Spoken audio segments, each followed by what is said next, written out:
Hello my lovely students, so in this video we will discuss the nomenclature of coordination compound. So first is writing the formula of coordination entity और second आपका होता है writing the name of the coordination entity. यानी कि आप ligands and metal को देख के आप formula लिखिए या फिर आप name लिखो formula को देख के, तो यानी कि formula write करना या फिर name write करना. So आज हम पढ़ेंगे कि formula आप कैसे लिखते हो, जो आपको नज़र आता है बॉक्स में वो formula कैसे आता है. So the formula and name adopted for the coordination entities are based on the recommendations of the IUPAC. आप ऐसे ही कुछ भी फॉर्मूला नहीं लिख सकते, जो आपके IUPAC ने रिकमेंड करा है उसके अकॉर्डिंग ही आपको फॉर्मूला लिखा जाता है. फॉर्मूला क्या होता है? एक छोटा सा फॉर्मूला ये रिप्रेजेंट करेगा कि उसमें कौन से मेटल प्रेजेंट है, कौन से वो लाइगेंड्स उसमें प्रेजेंट है, वो रिप्रेजेंट करता है, वो आपको चीज़ फॉर्मूला बताता है ना. IUPAC का जो फुल फॉर्म होता है वो सभी को पता होना चाहिए. It is the international union of pure and applied chemistry. Okay, now first we will discuss the formulas of mononuclear coordination entities. Mononuclear coordination entities में क्या होगा, आपका सिंगल मेटल एटम प्रेजेंट होगा और उसी का फॉर्मूला हमें देखना है. देखो जो रूल्स हैं आपके, rules for the writing the formula, अगर रूल्स की बात करें तो ये सारे रूल्स हैं जो हम अभी डिस्कस करते हैं. The first and important rule is that the central atom is listed first. यानी कि जो आपका सेंट्रल मेटल, जो आपका मेटल है उसमें गिवन, तो मेटल को आप पहले लिखते हो. मेटल के बाद क्या आते हैं? मेटल के बाद आपके लाइगेंड्स आते हैं. The ligands are listed in alphabetical order. यानी कि पहले मेटल लिखोगे, फिर उसके बाद जितने भी आपके पास लाइगेंड प्रेजेंट है उन्हें लिखोगे, और लाइगेंड को भी कैसे अरेंज करना है? अल्फ़ाबेटिकली. यानी कि अल्फ़ाबेटिकली उनका नेम जो पहले आता है, जैसे सपोज आपका अमोनिया है एंड आपका एक क्लोराइड है, तो अमोनिया में ए अल्फ़ाबेटिकली ए पहले आता है, देन द क्लोराइड का क्लोरो का सी. तो ऑब्वियसली आप जब लिखोगे लाइगेंड को फॉर्मूला में, तो आप NH3 को पहले लिखोगे देन द Cl. तो यानी कि ligands are listed in alphabetical order. फिर आता है पॉलीडेंटेट जो लाइगेंड्स होते हैं. पॉलीडेंटेट कौन से होते हैं? जैसे इथिलीन डाइमीन हमने करा था, ऐसी चीज़ें, ऐसे लाइगेंड जिनकी डेंसिटी ज़्यादा होती है, जिनके पास डोनर एटम ज़्यादा होते हैं, आर ऑल्सो लिस्टेड अल्फ़ाबेटिकली. वो भी अल्फ़ाबेटिकली ऑर्डर में क्या लिस्ट करना होता है. अब देखो यहाँ पे इन the case of abbreviated ligands, abbreviated ligands क्या होते हैं? जैसे कि आपका इथिलीन डाइमीन को आप एब्रीविएट कैसे करते हो, यानी कि शॉर्ट फॉर्म में कैसे लिखते हो? EN लिखते हो. और ऑक्सलेट को क्या लिखते हो आप? OX लिखते हो. यानी कि एब्रीविएटेड लाइगेंड जिनका कि एब्रीविएशन यूज़ करी जाती है, शॉर्ट फॉर्म यूज़ करी जाती है, उसमें भी आपको किस तरह से लाइगेंड को पहले या बाद में लिखना है, वो इस तरह से लिखना है कि जो एब्रीविएशन का फर्स्ट लेटर है, जैसे E है यहाँ पर, E और O को देखना है, और अल्फ़ाबेटिकली जो पहले आता है उसको पहले लिखना है. In the case of polydentate ligand भी, यानी कि लाइगेंड्स आपके प्लेस हो गए alphabetically. Now the fourth point is formula of coordination entity is written in square bracket. जो आपका फॉर्मूला होगा कोऑर्डिनेशन एंटिटी का, उसे आप स्क्वायर ब्रैकेट से एनक्लोज कर दोगे, स्क्वायर ब्रैकेट लगाओगे उसमें. The formula of polyatomic ligands are also written in the parenthesis. Ligand abbreviation are also enclosed in the parenthesis. parenthesis क्या होती है बच्चों? ये होता है आपके ये वाले जो आपके ब्रैकेट्स होते हैं, नॉट स्क्वायर ब्रैकेट्स, बल्कि ये वाले सिंपल ब्रैकेट्स को कहते हैं parenthesis. Now formula of polyatomic ligand. Suppose कोई आपके पास ऐसा लाइगेंड है जो कि जैसे है NH3, अमोनिया है. अमोनिया जो लाइगेंड होता है वो क्या है? पॉलीएटॉमिक है, यानी उसमें एक एटम से ज़्यादा एटम प्रेजेंट होते हैं. अमोनिया को लिखते हो NH3. और जैसे कि एक्वा है, यानी कि आपका जैसे वाटर है, वो भी क्या होता है? H2O, यानी कि वो पॉलीएटॉमिक लाइगेंड है. अब उसमें आपको क्या करना पड़ता है? जब आप फॉर्मूला लिख रहे हो उसका, तो उसमें क्या है, उसको आप क्लोज जो ब्रैकेट होगा वो यूज़ करते हो उसके साथ. जिसके पास एक से ज़्यादा लाइगेंड प्रेजेंट, जिसके पास एक से ज़्यादा एटम प्रेजेंट है किसी लाइगेंड में, तो उसको हम क्या है? ब्रैकेट से एनक्लोज करते हैं. Ligand abbreviation are also enclose in parenthesis. यानी कि कोई लाइगेंड है जो कि एब्रीविएटेड है, यानी कि जिसका एब्रीविएशन यूज़ होता है, लाइक इथिलीन डाइमीन अगर आपका कहीं प्रेजेंट है, तो जब उसे लिखोगे तो लिखोगे कैसे? उसका यहाँ पर ब्रैकेट लगाओगे, जहाँ पर उसे लिखा जाएगा उसे ब्रैकेट लगाओगे.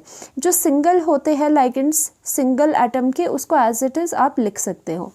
Now there should be no space between ligands and metal in the coordination sphere. जो आपका लाइगेंड है, जैसे लाइगेंड के बाद हमने क्या कहा, जो मेटल है, मेटल के बाद हमने लाइगेंड्स लिखने, तो उनके बीच में लाइगेंड एंड मेटल के लिखने के बीच में कोई स्पेस नहीं होना चाहिए। अभी हम एग्जांपल करते हैं, सारे जो ये आपके पास रूल्स लिखे गए हैं वो सारे उसमें क्लियर हो जाएंगे। Now next is charge on coordination entity is written when it is without the counter ion। बच्चों काउंटर आयन क्या होता है? काउंटर आयन होता है जो कोऑर्डिनेशन स्फीयर, यानी कि कोऑर्डिनेशन स्फीयर इज दिस, जो ब्रैकेट है, अगर ब्रैकेट के बाहर या इससे पहले, मतलब ब्रैकेट के बाहर कौन सी चीज़ें लिखी जाती है उन्हें कहा जाता है आपके काउंटर आयंस। ओके, जो कोऑर्डिनेशन स्फीयर के अंदर नहीं है बल्कि बाहर है, उन्हें कहा जाता है काउंटर आयन। ये काउंटर आयन समटाइम प्रेजेंट होते हैं, समटाइम प्रेजेंट नहीं होते। अब बोला जा रहा है अगर ये काउंटर आयन प्रेजेंट है कोऑर्डिनेशन स्फीयर के बाहर, तो आपका कोऑर्डिनेशन स्फीयर अगर ये प्रेजेंट नहीं है आपके, ठीक है, it is without the counter ion, तो आपको क्या है, तो आपको इस जो आपकी एंटिटी है अगर उस पर कोई चार्ज आ रहा है तो आपको वो चार्ज भी दिखाना पड़ेगा। वो चार्ज कैसे दिखाओगे? जैसे फॉर एग्जाम्पल यहाँ पर लिखते हैं हम, जैसे कोऑर्डिनेशन जो आपका स्फीयर है वो सपोज ये है, उसमें कोबाल्ट मेटल है एक, और उसमें अमोनिया के सपोज लाइगेंड लगे थे या फिर साइनाइड के लाइगेंड लगे थे, तो हमने क्या कर दिया, Cn लिख दिया, Cn is the cyanide ligand. और आपको पता है साइनाइड में 2 लेटर्स आ रहे हैं, पॉलीएटॉमिक है, इसीलिए आपने क्या लगाया, इसमें ब्रैकेट लगा दिया। अब ये 6 है तो 6 यहाँ पर लगाओ। फिर अगर सपोज इतना ही आपका ये क्लोज हो गया है कोऑर्डिनेशन जो फॉर्मूला है, तो उसमें क्या करोगे, जो इस पे चार्ज है, सपोज इस पे आ रहा था 3 नेगेटिव चार्ज, तो आप क्या लिखोगे, -3 नहीं लिखोगे, सुपरस्क्रिप्ट, यानी कि outside the bracket right hand side. Superscript क्या होता है, ऊपर जो रेज टू द पावर में चीज़ें आती है। ओके, सबस्क्रिप्ट क्या होता है, जो आपका यहाँ नीचे जो आपकी जैसे ये 6 लिखा है वो सबस्क्रिप्ट आएगा। सुपरस्क्रिप्ट होता है जो चीज़ें ऊपर गई है, यानी कि यहाँ रेज टू द पावर में गई है। अगर इसका मान लो 3 नेगेटिव -3 चार्ज था, तो हम माइनस पहले नहीं लिखेंगे, हम पहले नंबर लिखेंगे 3, फिर उसके बाद माइनस लिखेंगे। इस तरह से हम करते हैं। यही बोला जा रहा है कि चार्ज ऑफ द जो आपका ये कोऑर्डिनेशन स्फीयर है वो आपको लिखना पड़ेगा अगर आपके पास काउंटर आयन नहीं है। अगर यहाँ कोई काउंटर आयन होता तो ये चार्ज लिखने की ज़रूरत नहीं पड़ती। The charge of cations is balanced by the anions, यानी कि चार्ज जितने यहाँ पे चार्ज है और उसका अनायंस के साथ बैलेंस हो जाएगा, यानी कि जितना कैटायन होगा उतना ही अनायन होना चाहिए, ताकि वो ओवरऑल बैलेंस होना चाहिए क्या, कोऑर्डिनेशन कंपाउंड। नाउ जो आपका फॉर्मूला है, नाउ एग्जांपल करते हैं based on these rules. Suppose आपका इस तरह के है, जैसे कि आपका सपोज क्रोमियम है, उसमें अगर वाटर के लाइगेंड्स लगने तो कैसे लिखा जाता है, H2O होल 6। सपोज ये 6 है तो इसमें क्या करा, होल लगा दिए, बिकॉज H2 जो है वो पॉली एटॉमिक लाइगेंड है, यानी कि इस लाइगेंड में एक से ज़्यादा एटम है, तो उसे हमें ब्रैकेट पे दिखाना पड़ता है। तो हमने लगाए यहाँ पे कोऑर्डिनेशन स्फीयर इतना ही है तो स्क्वायर ब्रैकेट लगा दिया। और रेज टू द पावर में क्या करेंगे, सपोज यहाँ पे 3 पॉजिटिव 3 आता था, तो आपको 3 पहले लिखना पड़ेगा, पॉजिटिव चार्ज ऐसे लिखना पड़ेगा। ये एग्जाम्पल्स हैं। लाइक ऐसा भी एक फॉर्मूला होता है, जैसे कोबाल्ट है, सपोज इसमें अमोनिया एंड क्लोरीन के NH3 एंड क्लोरीन के लाइगेंड्स लगने, तो आप पहले कौन सा लगाओगे, अमोनिया एंड क्लोरीन में से ए जो अल्फ़ाबेटिकली है वो अमोनिया का ए पहले आता है, then the C alphabetical order में। सो आप पहले अमोनिया लगाना पसंद करोगे, यानी कि NH3 अमोनिया पहले लगाओगे, उसके 4 मोल्स लगाओगे और आप यहाँ पे क्लोरीन लगा दोगे ना, उसका raise to the power positive होता है। ये सारे एग्जाम्पल है कि बताने वाली बात है कि ये कैसे आया ना। एक और है, अगर आपका सपोज कोबाल्ट है, उसमें इथिलीन डाइमीन है, जो एब्रीविएटेड जो लाइगेंड्स होते हैं जिनका एब्रीविएशन यूज़ होता है, जैसे EN यूज़ हुआ, तो ये एब्रीविएटेड लाइगेंड है, तो दैट्स वाई इन्होंने क्या करा, यहाँ पे ब्रैकेट लगा दे, क्योंकि हमने बोला है एब्रीविएटेड लाइगेंड्स भी जहाँ पर हो उसमें भी ब्रैकेट लगाओ, तो हमने ब्रैकेट लगा दिया और ये 3 कर लिया। और यहाँ पे स्क्वायर ब्रैकेट के ऊपर क्या लगाया, यहाँ पे 3 पॉजिटिव हमने लगा दिया। तो इस तरह से हम इनके फॉर्मूलाज लिख सकते हैं। तो देखो फॉर्मूला में यही बात हो रही है, यहाँ पे जो अमोनिया है NH3 is your ammonia, Cl is your chlorine.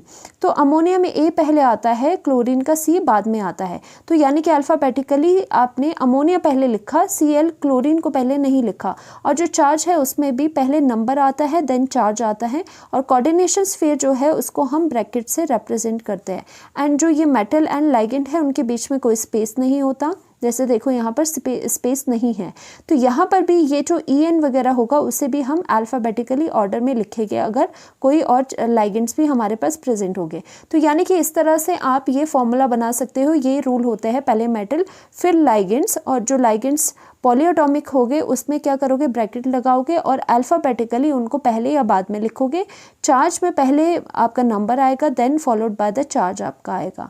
सो ये था formula of the mononuclear coordination entity, जो कि इजी होता है। थोड़ा टफ क्या आता है जब हम इसकी अब नेक्स्ट नेमिंग करेंगे, name of the coordination compound की फॉर्मूला को लिख के, जैसे ये फॉर्मूला है इसे देख के अब इसका नेम कैसे लिखना है हम वो नेक्स्ट डिस्कस करेंगे। Thank you so much.